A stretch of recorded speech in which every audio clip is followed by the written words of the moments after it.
Hi, everybody. Welcome in to Nuggets Europe. A new season is upon us. We're back. We're presented by NBA 2K21, available now on next gen consoles. Check it out. We've got a bit of content coming over the next few weeks. I don't think our first guest here, Benjamin, realizes I'm going to play him on the PS5 in a few weeks, maybe. Let's Oh see what yeah. happens. A little one-on-one. Benjamin, obviously, first of all, just welcome into yourself, man. How's it going? Oh, thank you so much, man. Yeah, really, really well. Very excited, very intrigued about this upcoming season, about the roster that we've got. Good times ahead. It's definitely a shorter season. It's all like a shorter off season. It's almost like the Premier League off season in that sense as Mhm. well. Common in terms of talking about off seasons. Our next guest from the Denver Stiffs, and an honorary, I want to say Nuggets Europe honorary chairman as well. Even though you're not in the UK anymore, Evan, you're back in Colorado, man. Massive welcome in. Hey, thanks, guys. Good to be here again and see you guys. I missed you. And I have to Um, say, Evan, I'm presuming the Wi-Fi is better in Denver than in yeah, London. yeah, Definitely, yeah, yeah. yeah, yeah, yeah. I think Yeah, the no delay is just beautiful, but it's amazing to have you on, man, and Yeah. we definitely appreciate you taking your time as well out of a busy schedule. of Brad, course. last but not least, my friend, welcome in. It's been a minute as well. Yeah, it's been good couple of weeks at least. Anyway, yes. Pre-draft, I think was the last time we had a good chat, right? So Pre-draft, yeah, yeah, I think it was. But didn't even Benjamin, talk afterwards, did we? So we didn't talk afterwards, and that's no, my fault. That's my fault. I've been like really busy with work. plenty of other No, but things like, happening in the world. So but we're back. We're back, and that's we're the main back. thing. Now, Brad, you obviously mentioned you were on that show. Done. Benjamin, I think you were on the draft show as well, and you were on It with was. Andrea as well. Yep, yep. Uh, Yeah, Nuggets Italian. let's kick it off, lads, and let's, I guess, go our first one. We'll go Benjamin, and we'll go Evan, and we'll go Brad. But Benjamin, starting with you. Obviously, thoughts on the off season so far? A very short off season, but I'm presuming that you're happy with the draft and happy with how the Nuggets have operated. Absolutely. I think it was surprising. I think we did cover quite a lot of the whole Jeremy Grant situation and had to take a few different turns than they probably expected to take. But I'm excited. I can't stop watching Campazzo highlights. It's like my daily routine now. Watching this guy move, watching this guy pass the ball. Two passing wizards on one team, man. Like it's going to be a lot of fun. Absolutely. I'll talk about this in a minute, but I seen Campazzo play for Real Madrid there not too long ago. The guy, well, pre-COVID, obviously, I basically, I'm either going to write a seven here or I'm going to get very close to it very quickly. So we'll see what happens. But obviously, it's great to see what's going to happen and that whole Monty Moore situation as well. Evan, you've had a busy off season. You've moved back to the States. What's been your take just generally as you get back into that NBA? And we're very jealous of your time difference now ahead of this game tonight, I guess. You don't like waking up at 3 a.m.? I'll probably not go to bed, to be honest. Yeah. Yeah. It's been an interesting off season. I think for me, I was just so attached to Jeremy Grant that when he left for Detroit, I was like, it was like someone broke up with me almost. Like I was heartbroken. And I was very pessimistic about the Nuggets' future for like a week. Um, but now that I've had more time to, to think about it and to delve into the guys that picked up, Jermichael Green, the guys they've drafted, Campazzo, obviously, I'm feeling a lot better about things, and I think there's a lot of questions to be answered with the rotation. We know the Nuggets are talented, but how far can they go this year? I mean, we don't know. Definitely, and it's probably, I think for me anyway, Brad, in especially the last 4 or 5 years, the most unpredictable season for the Nuggets ever, I guess, because and we'll talk about it in a minute, Brad. But Yeah. that starting lineup, who's going to start, but it has been, I mean, it's been a really crazy one. Mason Plumlee is gone as well, Brad, but your favorite's still there, MPJ. So I'm presuming Yeah, you're and they've relieved. picked up his option as well for next season as well. So Yes, sir. I'm all happy there for me. So yeah, I'll be interested to see the kind of minutes that Bol might get and how much they'll bring him into the rotation. Because I think as who was it I was listening to the other night? What's her name? Deborah Burke had a good piece the other night, and she says that the potential that Bol's got is huge. I think she actually even said that she thinks he might have more potential than MPJ, which blew my mind. I'm not sure on that one. That's a bit high, but yeah. But yeah, I think MPJ is going to be the interesting one this year. Starting. Who knows? Who knows how that goes? Is he tying up the defense? I don't know. I mean, he can shoot for fun and score for fun, but can he defend? I mean, that's going to be the big question mark over his head this year. So. Well, we haven't got long to wait. Like, literally, this is going out now, 9 o'clock Saturday night, lads. The game against, the first preseason game, we got 3 games. We got the Warriors early Sunday morning. We got the Trailblazers early Thursday morning. I mean, who thought these times were good? Like, seriously? Like, I mean, come on. And we've got the Trailblazers again early Saturday morning, which is not too bad, turning on Christmas.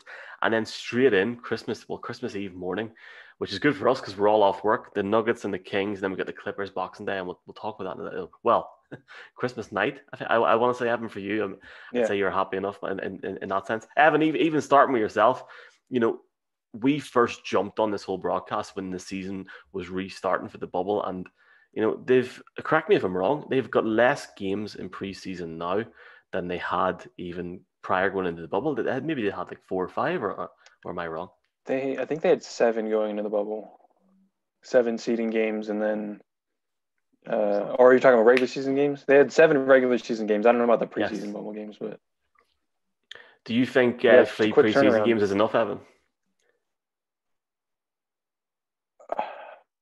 I mean, in a normal season, no, but I think a lot of the guys are going to be resting and seeing limited minutes, maybe through the first couple of weeks of the real season games anyways, just to let them catch up on, get rest and all that. But and to be honest, I'm not expecting to see a lot of the starters even in these preseason games.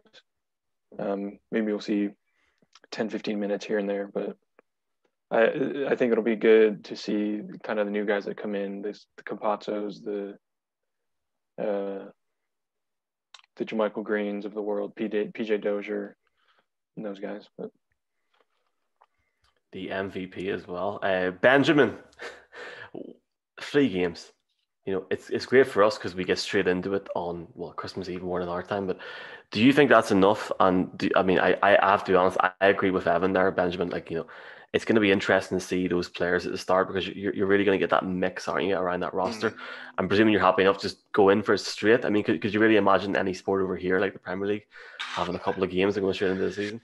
No, I mean, look, they usually go on tour, don't they, and do quite a lot of preseason training to get themselves back to match sharpness. I don't think it's enough preseason games, but at least everyone's in the same boat.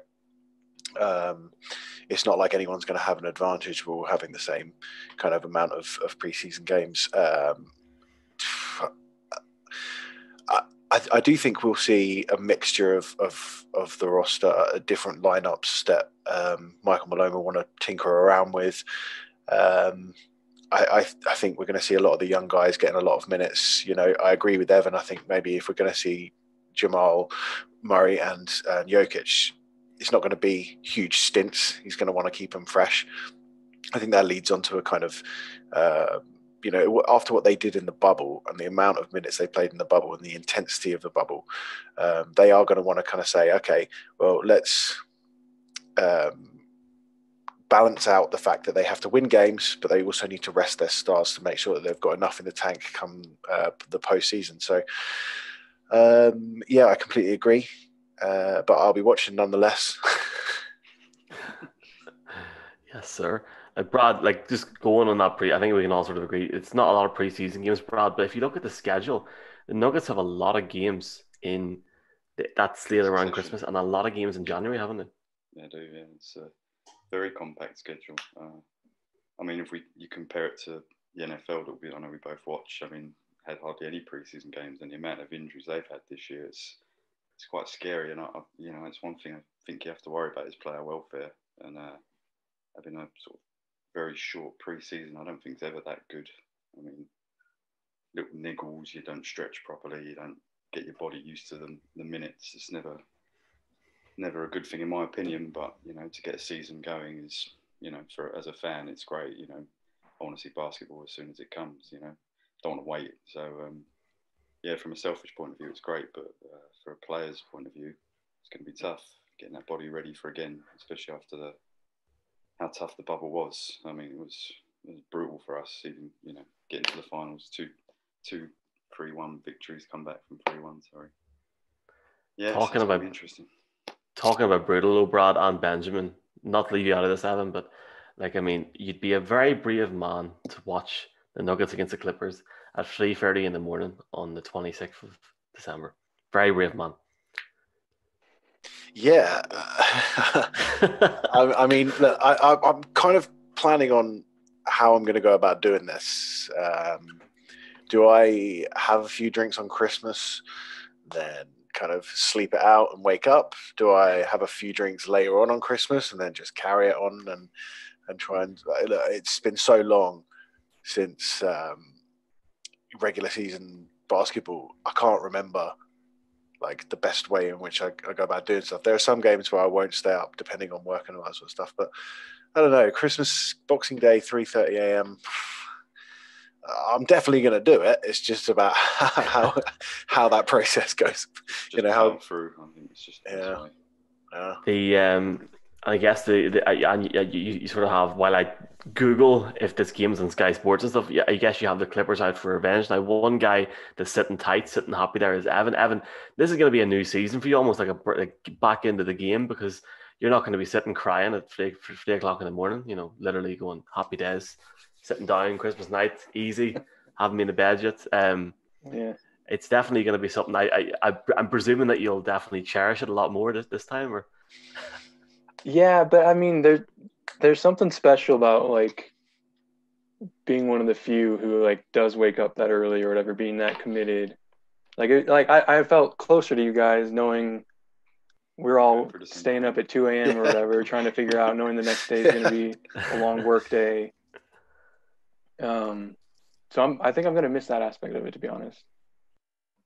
It's definitely interesting, and of course, it would be rude of me to not say this. Sky Sports haven't really revealed their schedule yet, which is just beautiful, and I really appreciate that. Well, they haven't officially done it, but you would presume the Christmas games will be on. They always are on.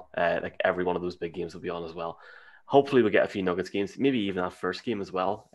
You won't see the preseason game, but I guess for these two guys here, the BBL is now on Sky Sports, the British Basketball League, so I'm going to try and get into that, guys. But I mean, Benjamin, have you got an interest in that, or are you? Yeah, I've been to a few BBL games. I went to the playoff final a couple of seasons ago, which was it's a great standard of basketball. I mean, obviously, it's not quite to the standard of the NBA or even the college basketball, but it is a good standard of basketball. Some good players playing there. It was a great atmosphere, which is the thing that I enjoyed the most about it. The atmosphere, I think it was at the O2, and it was a really enjoyable night, actually. And a lot of beers, a lot of some people who were into basketball quite heavily, some people who weren't, but everyone seemed to enjoy it. It was a lot of fun. So yeah, I will try and get into a bit more BBL and start learning about it a little bit more. It's a bit different for me, Brad, because the only thing I have to say over here in Northern Ireland anyway, we had John Stockton in the late 90s come to our basketball camp when he was on holiday. We don't even have teams here now, so it's I'm not really of the build. I mean, I'm 5 foot, so I can't even. Brad, I'm presuming you're obviously ready to play basketball, yeah, in that sense. Yeah, I'm all of 5'9", so I'm right primed for being a key basketball player. Yeah, no. Watch out BBL, yeah. Watch the BBL, honestly. I have to give it a go. I've never. I think, but that's the thing as well, because a lot of us, I haven't watched it, so it'll be interesting to see. And it's on for free as well if you have Sky. We don't have Sky Sports. Back to the Nuggets talk, though. Evan, we'll start with you, man. There's one thing we sort of talked about outside of this chat live, but I really enjoyed the draft coverage, not just on the Denver Stiffs, but also on DNVR as well. Just to get back into the talk again, it was great. Well, I said great crack here, great fun, but taking it all back from that and going into the season, who is the starting five for this team? Who plays? And I know, Evan, you've touched on it, saying at the start it's going to be difficult to have the starters really playing. But when it's all said and done, if we're sitting in mid to the end of January and we're getting to that business end, Who do you think will play in this team, or do you think that's still very much up for grabs? Obviously, Murray and Jokic are locked in. That's clear as day. I think uh, shooting guard, it's going to be Gary Harris to start. Seems pretty normal. The big question is around the small forward spot, where do you go with Will Barton, who Malone has traditionally started the last few seasons, assuming he's still healthy? Or do you just throw MPJ in there, which really pushes the ceiling of that unit? You really want to see if him and Jokic and Murray can gel as sort of a big three. My bet would be MPJ. I think the message has been made clear to Malone, like, you have to play him. There's no Torrey Craig to be a crutch anymore. It's MPJ or bust at this point. And if Will Barton has an issue with that, which he's a great guy, and some of the comments he made last week I think were misconstrued a bit, but so be it, because MPJ has a higher ceiling than Will Barton does, and he raises his team to a legitimate contender. So my money's on MPJ starting, and then at the 4, I think Millsap will take that role at first, just for familiarity reasons. I don't know how long he'll stay there. My guess would be at some point of the season, either JaMychal Green or even if Malone gets really crazy and pushes MPJ to the 4 and starts Barton at the 3. Like, I don't think Millsap will be the starting 4 at the end of the year, but he'll start there in December. Let's see what happens. I like the analysis, man. Benjamin, we were sort of, I don't know if it was you, but we definitely had a chat. I was sort of surprised. Were you surprised when Millsap signed? I think he signed a 1-year deal, didn't he? I mean, I'm presuming that you were happy with that there, but do you agree with Evan, or is there somebody else stands out for you? Do you think maybe Campazzo can have maybe a better run? Or yeah, look, I was really happy when Millsap signed. I think we were desperate for it, especially with bigs. We the whole plan going into that off season was obviously sign Jeremy Grant and then work around that. When that didn't happen, I think the fans especially went into a bit of panic mode, and to see that Paul Millsap had chosen, when apparently half the league were interested in him, to see that he decided to come back was great, because we needed him at that, especially during that, we need him. Whether or not he's going to remain out the season and be used as a part of a trade down the line was another question that was asked. I'm not sure if that will happen, but I do agree with Evan. I think it's going to be obviously Jamal Murray and Nikola Jokic at the 1 and the 5. At the 2, I agree. I think Gary Harris, for defensive purposes, for the fact that he's been a stalwart in that team for so long. He is the longest tenured Nugget. I think he and Will Barton are. I think at the 3, I agree. I think MPJ has to start, and I think he will start. And I think Evan brought up a really good point about those Will Barton comments being misconstrued, because I think there's another thing that I realised that I don't know if anyone remembers, but back during the bubble when MPJ had one of those games where he really stood out, Will Barton actually tweeted, and I just pulled up the tweet here. It says, MPJ is special, ready right now, 6'10", small forward with a ratchet in the handle. Stop playing with him. Can't be on a leash with that type of ability. It's time. Got to let him be him. Saying shorty different, right? So these are comments that he made. So obviously he knows that this is he's currently playing as our starting small forward, when healthy, obviously. But he understands the fact that MPJ, like Evan says, has a higher ceiling than Will Barton does, and will help the team propel to a much higher level. So I do think that, although, and the thing is what else is crazy is Will Barton at one point, I think 3 or 4 seasons ago, was actually in contention for being 6th man of the year, because he is really, really good in that role as a 6th man.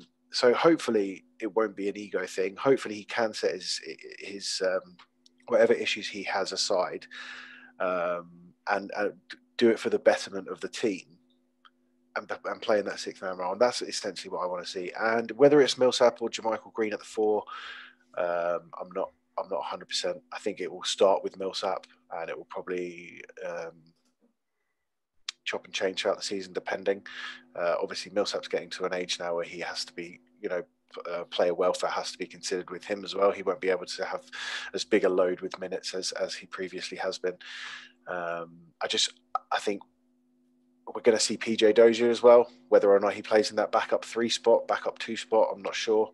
But obviously, we're going to need someone like him who's going to be able to guard bigger, more slashing kind of wings as well. It's going to be an interesting one, man. Like the rotation, who plays, who doesn't, it's such a big question that I don't think can be answered right now. We just have to wait and see, because whatever kinks there might be, they will be ironed out. So I think that's the thing that I definitely trust in Michael Malone. He will find the right remedy, I think, both short term and long term going into March, and please God, April, May, and a playoff run. Whether that's in the bubble or not, we'll see what happens. I mean, I could sit here and talk about this, but Monty Morris, I'd love to see what's going to happen to him this season. Ball. I mean, well, Brad, for example, if you had to pick between starting Ball or, I mean, I personally think the MPJ is going to have his big season, Brad. I know you're going to be a very happy man with that, but is there any? I know these guys have really gave their names, but is there anybody else that stands out for you, or is there anything else that you want to add there, man? Well, actually, before we started this, I wrote a different 5. If I'm honest, I'm Go for it. very out of the ordinary. I've actually got Monty Morris starting number 1, straight off. Jamal Murray at the 2 to start off. MPJ at 3. Paul Millsap at 4, and obviously Jokic at 5. That's how I'm starting off the season. Interesting. I could see that, and that'd be a good lineup actually. I think and that would. I think that's fitting Monty in, because I personally want to see him get more minutes and start. I think especially in the bubble and especially in the playoff games, he was exceptional. So I think, and with the extension, I think he kind of, Malone's put a bit of faith in him, and I think that's the way they could work it to thing. And I think, as Ben and Evan have both touched on it, and I think PJ Dozier is going to sit in the 3 spot. I don't think he's going to touch 1 or 2. I think he's going to be 3 for sure. Well, before we look at expectations, I just really want to get it out there publicly. I'm really going to miss Mason Plumlee, lads. Really going to miss him. I was lucky to see him play a few times. Just really going to miss him, sir, and obviously wish him all the very best in his future endeavors. He's in Detroit now, guys. Yeah, am I wrong? Detroit. Yeah. Detroit. They've, first of all, I don't know if you guys. I'm presuming you've all seen it, but Detroit basically copied the jersey, and now they're going after Plum Dog as well. But we will save that for a different show, lads. In all seriousness, so we tried this on the Broncos show in April after the draft, and it didn't go well. So I'm going to just say one thing: what's your genuine expectations ahead of this season? I mean, are you I'll start with you, Benjamin. Are you expecting the same sort of run, getting to the Western Conference Finals, or do you think maybe with guys like Jeremy Grant leaving, do you think maybe that takes it back a little notch, or what's your thoughts on the season, man? I think obviously the Grant thing did sting at first, but taking a step back and looking at it now, having calmed down from the situation, it's not as bad as we think it is, or we thought it was originally. I think I've got to a point now where over the past 4 years, I've enjoyed taking a step in the right direction and getting better and better and getting further and further over the past 4 years. I don't want that to stop. I don't think it's going to stop. I believe that we're going to make the finals this year. I'm putting it out there right now. I think we're going to make the finals this year. I think we're going to do it. We went to just missing out on the playoffs when Russell Westbrook destroyed us with that last second 3 to knock us out of contention. Then we went to the game 82 against Minnesota, where we were just on the cusp of that 7-8 seed. And then we got to the playoffs. We got through the first round. We won our first playoff series in however many years. Then got to the conference finals. Another step. We take another step. We get to the finals. I love it. Evan, your face when he said finals there was... I definitely missed that. I'm a little more skeptical of that. But I will say, losing Grant hurts more in the playoffs than it does in the regular season. So I think we'll still be a top 3 team for sure, seeding wise, in the West. But I think we're back to the point kind of where where our seeding will kind of determine how far we go in terms of lining up to get the right matchups. Whereas if we had Grant still, I would feel pretty comfortable playing against anyone. But that said, the talent on this team is there to get to the finals. It'll just be a lot harder, and it really depends on MPJ taking that leap on both ends of the floor. If he does move up like that, like we're expecting him to, sure, I think they can do it. It's not going to be easy. They're not going to be able to come. I mean, they can't go down 3-1 twice again. Like that's not going to happen. But I think, I would be shocked if they didn't at least get to the Western Conference Finals. Brad, do you agree, man? Clean sweep, Western Conference Finals for sure. So we've got the finals, Western Conference Finals, Western Conference.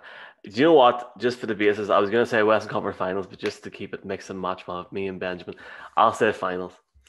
And I'll say no more in that sense. Evan, I meant to ask you a question about 5 minutes ago. I completely forgot, man. Obviously, as a guy in Colorado, you can't go to, I was going to say the Pepsi Center, but I mean, the Ball Arena, I don't think it has the same ring to it in that sense. I mean, obviously, coming back over from the UK, back over in Colorado, are you gutted that you can't go to a game? Or would you be the sort of guy, if it opens up again, you'd be the first one there? Or are you happy to wait? Or No, I'm not in any rush. I don't think it's worth risking anything. I mean, if the vaccine comes out, sure, but I'm okay watching on TV. Yes, sir. I just hope we can watch it on TV, lads. Yeah.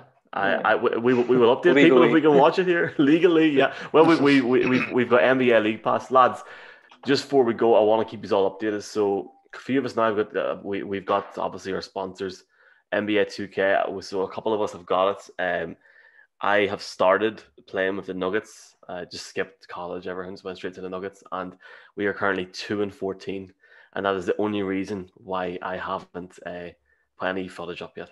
So I'll get back to you all on that there. But 2-14, hopefully we're going to make it in that sense. But here, lads, I have to say, massive pleasure chatting to you. It's been great. It's almost like we're sitting against the Clippers here again. It's definitely good. It's definitely great fun. But Benjamin, Evan, Brad, appreciate you guys, and I hope you enjoy this first slate of preseason. And hopefully we can do this. We'll do the show itself, regardless of guests, once a week, guys. And thanks very much. Appreciate it. Good to be back. Thanks, guys. Yeah. Take care.